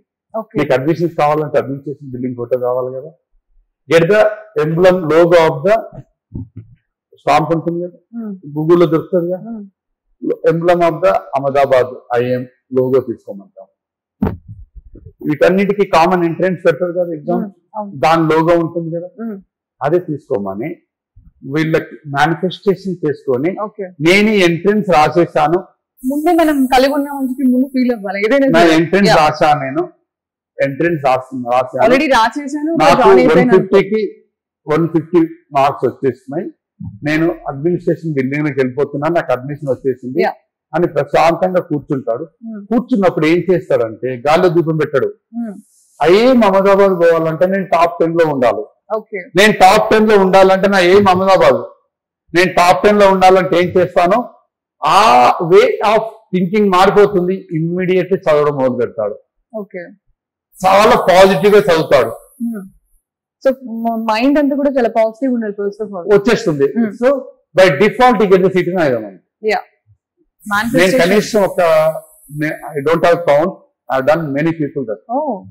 So call members చాలా మంది ఉన్నారు, మీరు ఇంత నాలెడ్జ్ గెయిన్ చేశారు, ఎన్నో ఏళ్ళుగా ఎంతో మందికి ఎన్నో చేశారు, మరి సోషల్ మీడియాలో ఎందుకు కనిపించట్లేదు? సోషల్ మీడియాలో అంటే నేను నాకు ముఖ్యంగా ఏంటంటే వాట్సాప్ వాడతాను, ఫేస్బుక్ అప్పుడప్పుడు నేను ప్రమోట్ తక్కువ చేస్తాను, వాట్సాప్ లో ఫ్రెండ్స్ గ్రూప్స్ అవే ఉంటాయి లిమిటెడ్ గా. సోషల్ మీడియాలో అంటే ఈ రోజు వచ్చేది ఇన్స్టాగ్రామ్, యూట్యూబ్, ఈ రోజు రెండే ఉన్నాయి మేజర్ గా. ఇన్స్టా, యూట్యూబ్, లింక్డ్ఇన్ ఎట్లా ప్రొఫెషనల్ గా ఉంటుంది, కొత్తగా వాడతాం. ఎందుకు వాడద్దని కాదు, ఏమవుతుందంటే సోషల్ మీడియాలో వచ్చినప్పుడు చాలా మంది ప్రెజర్ పెరుగుతుంది అపాయింట్మెంట్స్ కొరకు. ప్లస్ సోషల్ మీడియాలో ఎవరు అట్రాక్ట్ అవుతారంటే నెగటివ్ ప్రాపగండా ఉన్న వాళ్ళు ఎక్కువ అట్రాక్ట్ అవుతారు. భయపెడుతూ దాన్ని ఏమంటారంటే భయపెట్టి పబ్లిసిటీ తెచ్చుకునే వాళ్ళు ఉంటారు. నాకు అది ఇష్టం ఉండదు. ఒకటి చెప్తారు, భయపెడతారు, భయపెట్టేసరికి చూస్తారు, అది టైటిల్ తీసి చూస్తారు, కానీ అది చెప్పే వాళ్ళు ఎవరు కూడా ఫుల్ ఇన్ఫర్మేషన్ ఇవ్వరు.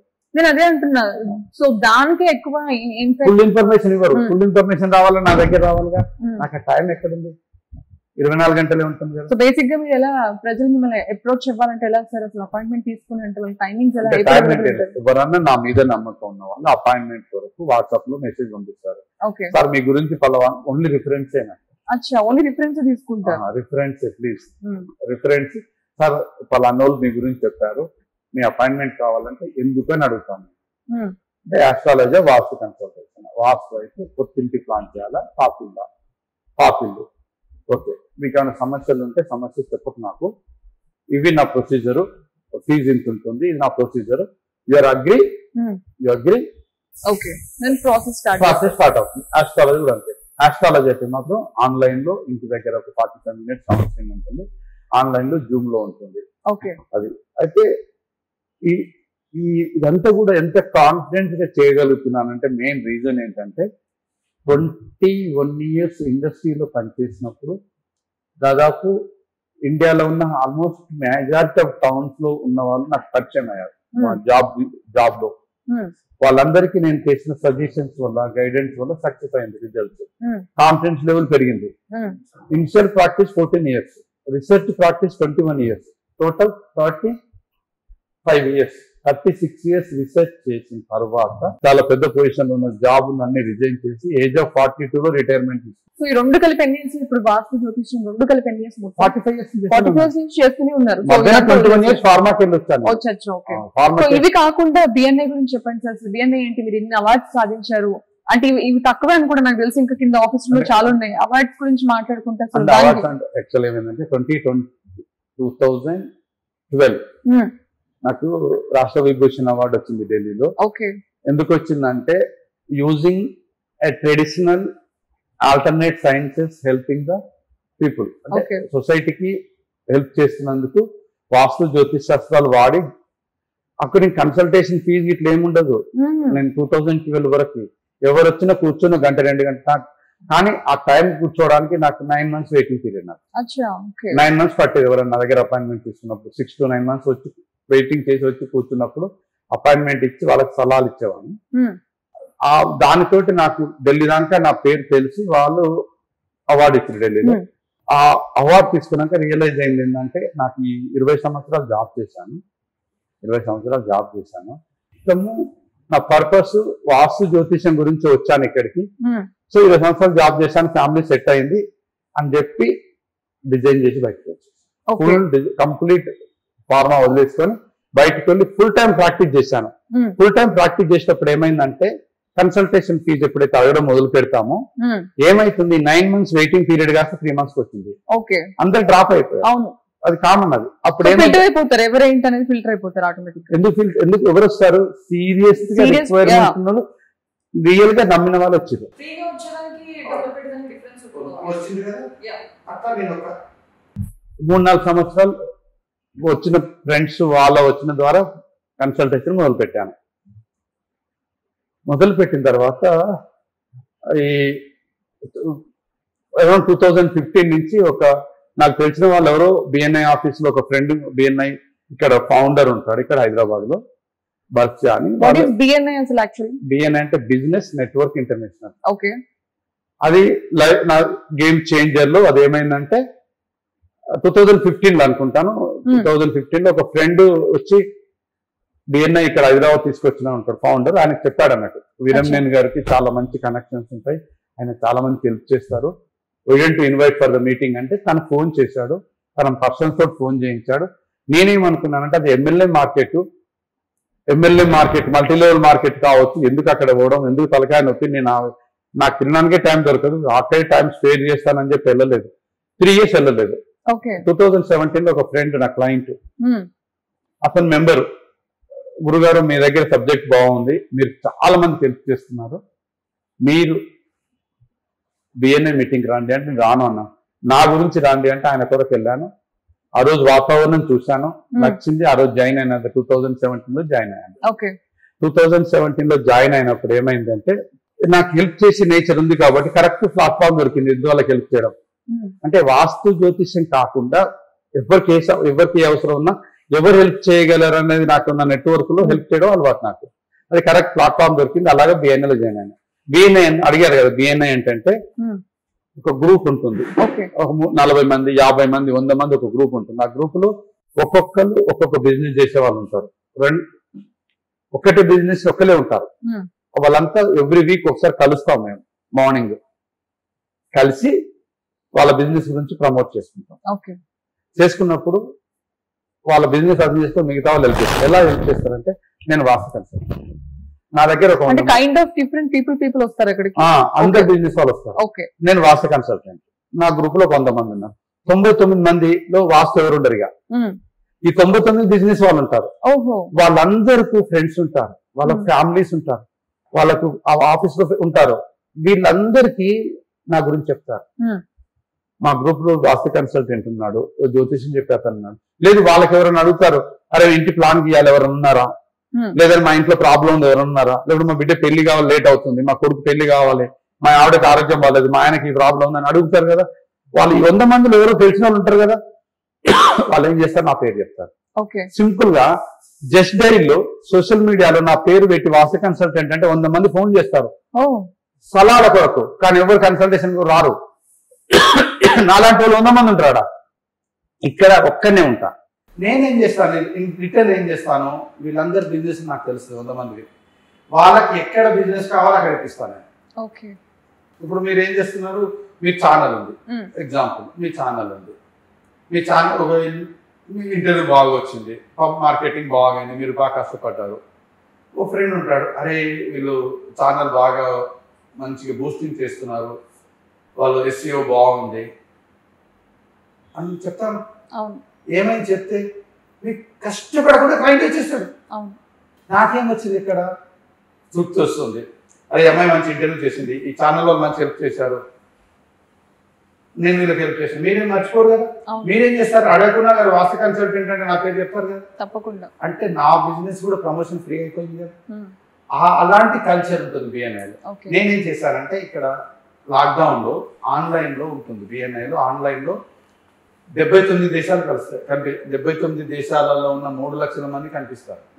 వాళ్ళందరితోటి నేను మెసేజ్ పంపించి నెట్వర్క్ చేయడం మొదలు పెట్టాను. ఈ రోజు నేను 45 దేశాలలో మెంబర్స్ కి నేను కన్సల్టేషన్ చేశాను. కనీసం ఒక దేశం ఒకళ్ళనే కావచ్చు, ఇద్దరనే కావచ్చు, కొంత దగ్గర 50, ఒక మెక్సికో ఉంది, హైయెస్ట్ 50 మంది నేను బిఎన్ఐ ద్వారా వెళ్ళింది. అట్లా 45 దేశాలలో ఎవరో నాకు కనెక్ట్ అయ్యారు. ఇండియన్స్ కాదు please. That's really great achievement actually. Indians కాదు వాళ్ళు, ఓకే ఆ కంట్రీ వాళ్ళు. లాంగ్వేజ్ ప్రాబ్లం ఉంటుంది, ట్రాన్స్లేటర్ పెట్టుకుంటాం, చాలా గూగుల్ ట్రాన్స్లేషన్ ఇక్కడ కాదు, మళ్ళీ అక్కడ అంతా వేరు ఉంటుంది, అట్లా కనెక్ట్ చేసుకుంటాం. ఓకే ఏ బిజినెస్ అయినా కదా, ఏ చిన్న బిజినెస్ పెద్ద బిజినెస్ అని కాదు, ఏదైనా సరే గ్లోబల్ రీచ్ వెళ్ళడానికి ఆ ప్లాట్ఫామ్ వాడుతున్నాను. ఇప్పుడు నాకు 7 సంవత్సరాలు అయిపోయి 8వ సంవత్సరం నేను అందులో. సో ఇట్లాగా ఒక్క హైదరాబాద్ లో ఒక 2500 మంది ఉన్నారు బిఎన్ఐలో. మా లాంటి మా గ్రూప్ ని చాప్టర్ అంటారు, అలాంటి 40 తెలిసి వీళ్ళవి చేయడానికి టైం అంతా సరిపోతుంది నాకు తెలిసి. అంటే కొత్త వాళ్ళు వచ్చినా కూడా రిఫరెన్సెస్ ఇక్కడే అయితే కొత్త వాళ్ళే అని కాదు, అందరు వస్తారు. నాకు ఇండియాలో దాదాపు 300 టౌన్ లో ఉన్నారు క్లయింట్స్ నాకు. ఓకే ప్లస్ దీంతో పబ్లిసిటీ అయితే ఎలా వచ్చిందంటే, నేను లండన్ పార్లమెంట్ లో నాకు ఇన్విటేషన్ వచ్చింది, వెళ్ళి ప్రజెంటేషన్ ఇచ్చి వచ్చాను. అక్కడ వస్తూ ఒక బిఎన్ఐ మీటింగ్ అటెండ్ అయ్యాను. సో లండన్ మొత్తం తెలిసింది. కేంబ్రిడ్జ్ లో ఒక ప్రజెంటేషన్ ఇవ్వడానికి వెళ్ళాను. అక్కడ వెళ్ళిన ఒక రోజు ముందు అక్కడ కూడా బిఎన్ఐ ఉంటుంది. ఒక మీటింగ్ అటెండ్ అయ్యి కేంబ్రిడ్జ్కి వచ్చిన ఇండియా నుంచి ఒక వాస్తు కన్సల్టెంట్ అని చెప్పాను అనుకో, వాళ్ళు ఎంత ప్రౌడ్గా ఫీల్ అవుతారు. నేను ఎక్కడ పోయినా చెప్తారు వాళ్ళు, ఇండియాలో మా మెంబర్ ఇట్లా వచ్చాడని. ఇప్పుడు నేను రేపు వెళ్తున్నాను, నెక్స్ట్ ఇవాళ వచ్చే ఆదివారం నేను లండన్లో ఉంటున్నాను. సో మనం చూసుకున్నట్టయితే మీ జర్నీ ఇంత పట్టుడింత ఎక్కడికో ఎవరెస్ట్కి రీచ్ అయిపోయింది సార్ ఆల్మోస్ట్. సో బేసిక్గా అసలు మీ మెయిన్ గోల్ ఏంటి? ఇప్పుడు ఆల్రెడీ అన్ని అచీవ్ చేశారు, అన్ని రీచ్ అయ్యారు. వీరమనేని అనే పర్సన్ ప్రజల మనసులో ఎలా గుర్తుండిపోవాలి సార్? అంటే ఏం లేదు, ఎవరికి ఏదైనా సమస్య వచ్చినప్పుడు చాలా చాలా సింపుల్ సలహాలు దొరకాలంటే వీరమనేని గుర్తుండాలి. Okay simple. సో ఎక్కువ టెన్షన్ పెట్టుకోవద్దు. మీరు ఒక పెద్ద సమస్య అడగండి, చిన్నగా సింపుల్. సో ఎక్కువ హరిబరి అవ్వద్దు, టెన్షన్ పెట్టుకోవద్దు. ఎంత పెద్ద సమస్య అయినా సరే ఓకే చాలా చిన్న సలహా ఇస్తారు. చిన్న ఎగ్జాంపుల్ చెప్తాను. ఒక ఎంబీబీఎస్ డాక్టర్ ఉంటాడు, ఒక ఎండి ఉంటాడు, ఒక ఎండి ఉంటారు, తర్వాత సూపర్ స్పెషలిస్ట్ ఉంటాడు, ఓకేనా, డిఎం ఉంటారు స్పెషలిస్ట్. ఆ ఎంబీబీఎస్ డాక్టర్ ఆయనకున్న సర్కిల్లో ఆయనకున్న సబ్జెక్ట్ మాత్రమే నీకు ట్రీట్ చేయగలరు, ఐడెంటిఫై చేయగలరు, డయాగ్నోస్ చేయగలరు. ఎండి దానికి వెళ్ళినప్పుడు ఆయనకున్న స్పెషలైజేషన్ బట్టి నీకున్న సమస్యను ఇంకా బాగా చెప్పగలడు. డిఎం దగ్గరికి వెళ్తే ఏం చేస్తాడు అంటే, సూపర్ స్పెషలిస్ట్ దగ్గరికి వెళ్తే ఇంకా మైక్రో లెవెల్ ఎనాలిసిస్ చేసి నీ సమస్యకు చిన్నదే ఉంటుంది పరిష్కారం, పెద్ద సమస్య కానీ ఈ సమస్యను అర్థం చేసుకునే కెపాసిటీ, అనలైజ్ చేసి అర్థం చేసుకొని పరిష్కారం చేసే కెపాసిటీ ఎవరికి ఉంటుందంటే ఎక్స్పీరియన్స్, ఎక్స్పర్టైజ్. ఎంత పెద్ద లాక్ అయినా చిన్న కీ మీ దగ్గర ఉందంట, నా దగ్గర ఉంటుంది. ప్రతి సమస్య పరిష్కారం, ప్రతి ప్రాబ్లం కి ఒక సొల్యూషన్ ఉంటుంది. అది ఇవన్నీ చేయడానికి భగవంతుడు నాకు అవకాశం ఇచ్చిండు కాబట్టి ఎంత పెద్ద పొజిషన్ నా జాబ్ ఉన్నా సరే అన్ని వదులుకొని ఇటు వచ్చింది. నేను దాదాపు ఈరోజు 66+ కంట్రీస్లో నా క్లయింట్ ఉన్నాడు. దాదాపు 24 కంట్రీస్ నేను ట్రావెల్ చేశాను కన్సల్టేషన్కి అనుకో, ప్రజెంటేషన్కి.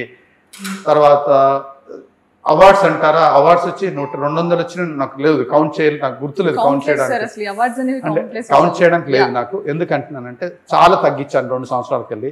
But for your information awards maximum వచ్చింది లాస్ట్ 5 years నుంచి. 5 to 7 years అంతే, 2015 తర్వాత వచ్చినాయి.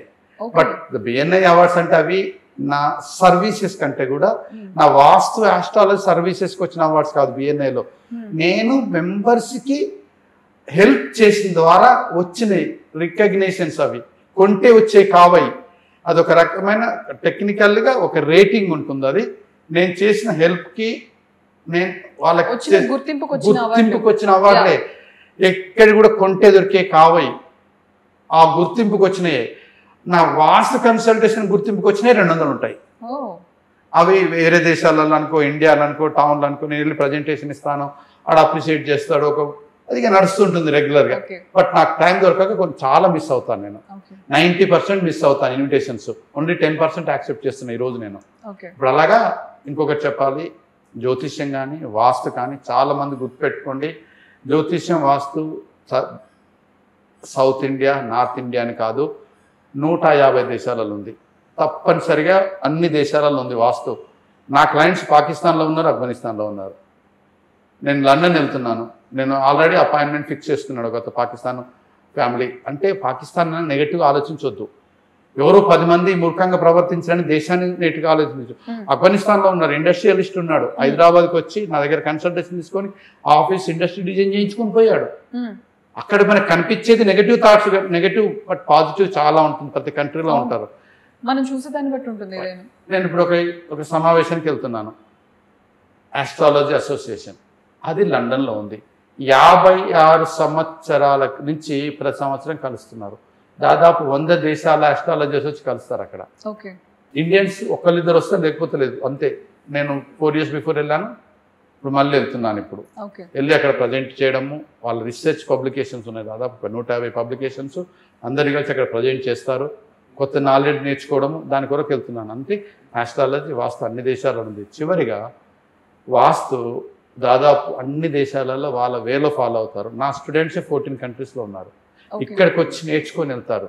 సో చివరిగా చాలా మందికి వాస్తు గురించి ప్రాపర్ నాలెడ్జ్ లేదు. మీరు ఇన్ని ఇయర్స్ ఎన్నో కంట్రీస్ తిరిగారు, మీకు ఎంతో నాలెడ్జ్ ఉంది, ఎన్నో ప్రజా సమస్యలు చూసారు. సో వాళ్ళందరికీ ఏం చెప్తారు మీరు మీ మాటగా? సో చివరిగా మీరు ఎన్నో కంట్రీస్ చూసారు, ఎంతో మంది ప్రజల్ని కలిసారు, అందరూ రకరకాల సమస్యలతో ఉన్నారు. బట్ మార్కెట్ లో చూస్తే సో కాల్డ్ ఆస్ట్రాలజిస్ట్ కానీ వాస్తుకు సంబంధించి చాలా మంది ఉన్నారు. సో వాళ్ళ దగ్గరికి వెళ్ళి మోసపోయే వాళ్ళు ఉన్నారు, పరిష్కార మార్గాలు దొరకక స్టిల్ ఈ రోజుకి సఫర్ అవుతున్న వాళ్ళు ఉన్నారు. ఇవన్నీ చూసిన మీరు ప్రజలకు ఏం చెప్తారు మీ మాటల్లో? మీకు ఏదైనా సమస్య వచ్చినప్పుడు ఫస్ట్ ఆ సమస్య ఎందుకు వచ్చిందని రూట్ కాజ్ మీరు ఆలోచించుకోండి. ప్రతి సమస్యకి పరిష్కారం ఉంటుంది. ఆ పరిష్కారం చూపెట్టే వాళ్ళు మీకు తప్పనిసరిగా తారసపడతారు. అలాగనే వెళ్ళాలి. కానీ ఏ సోషల్ మీడియాలో ఈయనకు ఎక్కువ మంది ఫాలోవర్ ఉన్నారు, ఈయన ఎక్కువ టీవీలో కనిపిస్తాడు, ఎక్కువ యూట్యూబ్లో కనిపిస్తాడు, అక్కడ కనిపిస్తున్నాడు, ఇక్కడ కనిపిస్తున్నాడు, అలా అని వెళ్ళకూడదు. మీకు ఆ పర్సన్ మనస్ఫూర్తిగా సాయం చేస్తాడు అనుకున్నప్పుడే వెళ్ళండి. ఇంకోటి, ఏ సమస్య లేకుండా వెళ్ళకూడదు. సమస్యలు ఉన్నప్పుడు అది నిజంగా ఆ సమస్య పరిష్కారం నీలో, నీ కుటుంబంలో, నీ ఫ్రెండ్స్ మధ్యన ఆ పరిష్కారం దొరకదన్నప్పుడే ఒక జ్యోతిష్యం దగ్గరికి వెళ్ళాలి. నేను చెప్పిన కదా 5 రకాలు: సీరియస్ హెల్త్ ప్రాబ్లం, ఆర్థిక సమస్యలు, ప్లస్ ఆరోగ్య సమస్యలు, ఆర్థిక సమస్యలు, వ్యాపారంలో సమస్యలు, కుటుంబంలో సమస్యలు ఉన్నప్పుడు మాత్రము మీకు పరిష్కారం చూపించలేకపోతే మీరు జ్యోతిష్యం దగ్గరికి వెళ్ళండి. నా దగ్గరికి రమ్మని చెప్పను. ఎందుకంటే ఇన్ని కోట్ల మందికి కొన్ని వేల మంది జ్యోతిష్యులు, వాస్తు కన్సల్టెంట్స్ ఉన్నారు. మీకు నచ్చిన వాళ్ళు, అర్థం చేసుకున్న వాళ్ళు వెళ్ళండి, కలవండి, మాట్లాడండి. ఇంటి ప్లాన్ ఇచ్చేటప్పుడు మాత్రం చాలా జాగ్రత్తగా వాస్తు ప్రకారం ప్లాన్ చేసుకోండి. మీకు మంచి పరిష్కారం దొరుకుతుంది, మంచి లైఫ్ ఉంటుంది. ఇంకోటి ఏంటంటే, నా స్పెషాలిటీ ఏంటంటే, ఒక వాస్తు కన్సల్టెంటు ఒక ఇండస్ట్రీలో 20 సంవత్సరాలు పనిచేసి, ఒక కార్పొరేట్లో 20 సంవత్సరాలు పనిచేసి వాస్తు చెప్తున్నాడు కాబట్టి ఇండస్ట్రీని అర్థం చేసుకొని కరెక్ట్గా ఆ ఇండస్ట్రీని బట్టి ప్లాన్ చేసి పరిష్కారం చెప్పే అవకాశం నా ఒక్కడికే ఉందని ప్రౌడ్గా చెప్పగలను. ఎందుకంటే ప్రపంచంలో కొన్ని వేల మంది వాస్తు కన్సల్టెంట్స్, ఆస్ట్రాలజర్స్ ఉన్నారు. బట్ నాకొక్కరికి యూకే అప్రూవ్డ్ ISO సర్టిఫికేషన్ ఉంది. ఎందుకంటే నా దగ్గర డాక్యుమెంటేషన్ అలాగా మెయింటైన్ చేశాను, కార్పొరేట్ కంపెనీ లాగా. అందుకే ఈ 2 ఉన్న వ్యక్తి ప్రపంచంలో ఎవరు లేరు. ప్లస్ నేను లండన్లో ప్రజెంటేషన్ ఇచ్చాను, లండన్ పార్లమెంట్లో, ఒక కేంబ్రిడ్జ్లో మాట్లాడాను, ఒక తాష్కెంట్లో ప్రజెంటేషన్ ఇచ్చాను, ఒక చైనాలో ఇస్తాను, ఒక రష్యన్ స్టూడెంట్స్ వచ్చి నేర్చుకున్నారు, ఒక స్విట్జర్లాండ్ స్టూడెంట్స్ వచ్చి నేర్చుకున్నారు. వీళ్ళంతా వచ్చారంటే అది నాకు వచ్చిన జ్ఞానానికి కారణం ఓన్లీ భగవంతుడు నాకు ఈ అవకాశం ఇచ్చి ఈ సబ్జెక్ట్ నేర్పియడం, పరిష్కారం చెప్పడం అనేది నాకు ఇచ్చిన అవకాశం వాడుకుంటున్నాను. ఇవన్నీ పక్కన పెట్టేస్తే, వాస్తు ఇవన్నీ పక్కన పెట్టేస్తే మీ ఫ్యామిలీ బ్యాక్గ్రౌండ్ ఏంటి అసలు? మీ ఫ్యామిలీ గురించి చెప్పండి అసలు. మా పేరెంట్స్ వచ్చేసి ఏజ్ చెప్పాను కదా, పోస్ట్ మాస్టర్ జాబ్ చేసి రిటైర్ అయ్యి నాతోటే ఉంటారు. నేను ఒక్కనే. మేము 3 అయితే 2 బ్రదర్స్ చిన్నప్పుడే చనిపోయారు, ఒక్కనే ఉంటాను. సో మా పేరెంట్స్ నాతోటే ఉంటారు. మా వైఫ్ వచ్చేసి తను గవర్నమెంట్ స్కూల్ టీచర్. ఓకే. తను మార్నింగ్ పోయి ఈవినింగ్ రావడం. ఇంకా స్కూల్, ఆమె డెడికేటెడ్ స్కూల్ టీచర్. రెగ్యులర్గా గవర్నమెంట్ టీచర్ అయినా చాలా డెడికేటెడ్ స్కూల్ టీచర్. అండ్ ఆమె ఫ్యాషన్తో టీచర్ కావాలని తను MSc మ్యాథ్స్ అండ్ బీఎడ్ చేసి టీచర్ కావాలని ప్యాషన్ కదా. ఎప్పుడైతే గుర్తుపెట్టుకోండి, ఫ్యాషన్తో వచ్చిన వాళ్ళే ప్రెజర్గా జాబ్ చేస్తారు, కోర్సుగా వచ్చిన వాళ్ళు ప్రెజర్గా జాబ్ చేస్తారు. ఎవరైతే ప్రెజర్గా జాబ్ చేసిన వాళ్ళు సక్సెస్ కారు anything. So she is doing very good. Then మా 2 పిల్లలు ఉంటారు. బాబు వచ్చేసి సైంటిస్టు, ఫ్రాన్స్లో ఉంటాడు. అంటే వరల్డ్ టాప్ 3 బిజినెస్ స్కూల్లో చదివాడు, డేటా సైంటిస్టు. ఇప్పుడు డేటా సైంటిస్ట్, బిజినెస్ అనలిస్ట్, ఈ 3 స్పెషలిస్టు. తను సైంటిస్ట్, ఓన్ కన్సల్టేషన్ కంపెనీ ఉంది, ప్యారిస్లో ఉంది. ఇంకా మా పాప అంటే, పాప చిన్నది బాబు కంటే, తను డాక్టరు, ఎయిమ్స్లో MBBS చదివింది. తర్వాత తను PGI చండీగఢ్లో తను post graduation MD anaesthesia critical care అయిపోతుంది రేపు డిసెంబర్లో. సో తను PG చేసి యూరోప్లో, ప్యారిస్లో PG చేసి అక్కడ ఓన్ కన్సల్టేషన్. పాప ఇండియాలోనే ఎందుకంటే డాక్టర్ కావాలంటే ఆ డివైన్ పవర్ లేకపోతే ఆ సర్వీసెస్ పవర్ లేకపోతే లేకపోతే డాక్టర్ చేయగలరు చదవరు. అందుకని తను డాక్టర్ వెళ్ళింది. తను కంప్లీట్ ఆమె ఎంబీబీఎస్ గ్రాడ్యుయేషన్లో ఆల్ ఇండియా టాపర్, ఆమె ఎయిమ్స్లో చదివింది. పోస్ట్ గ్రాడ్యుయేషన్లో కూడా ఆమె టాపర్, ఆమె పీజీ చండీగఢ్లో చదువుతుంది. అయిపోయి వచ్చేస్తుంది. అంతా కూడా ఏదో ఒక మార్గంలో అందరికి సర్వీస్ చేద్దామనే ఉద్దేశంతో అంటే అది లేదు, అది డిఎన్ఏలో ఉండాలి. తర్వాత డిఎన్ఏలో ఉండకపోతే ఎవరు ఏం చేసినా కాదు. ఇంకోటి అది ఎప్పుడు వస్తుందంటే ఏదైనా సరే మన ప్యాషన్ తోటి పనిచేస్తే ప్లెజర్గా అనిపిస్తుంది. ప్లెజర్తో పనిచేస్తే అది ఎంత ఆదాయం వస్తుందని ఆలోచించదు, ఎంతమంది బెనిఫిట్ అవుతున్నారని మాత్రమే ఆలోచిస్తారు. That is the power. Thank you so much sir, me precious టైంని మా అందరికి కేటాయించినందుకు. సో అలాగే ప్రజల బంగారు భవిష్యత్తుకి మీరు మనలాగే బాటలు వేయాలని చెప్పి కూడా టాప్ తెలుగు టీవీ కూడా కోరుకుంటుంది. Thank you so much sir. Subscribe చేయండి. Please do subscribe to Please like, share and subscribe to top Telugu TV. Top Telugu TV. Top Telugu TV.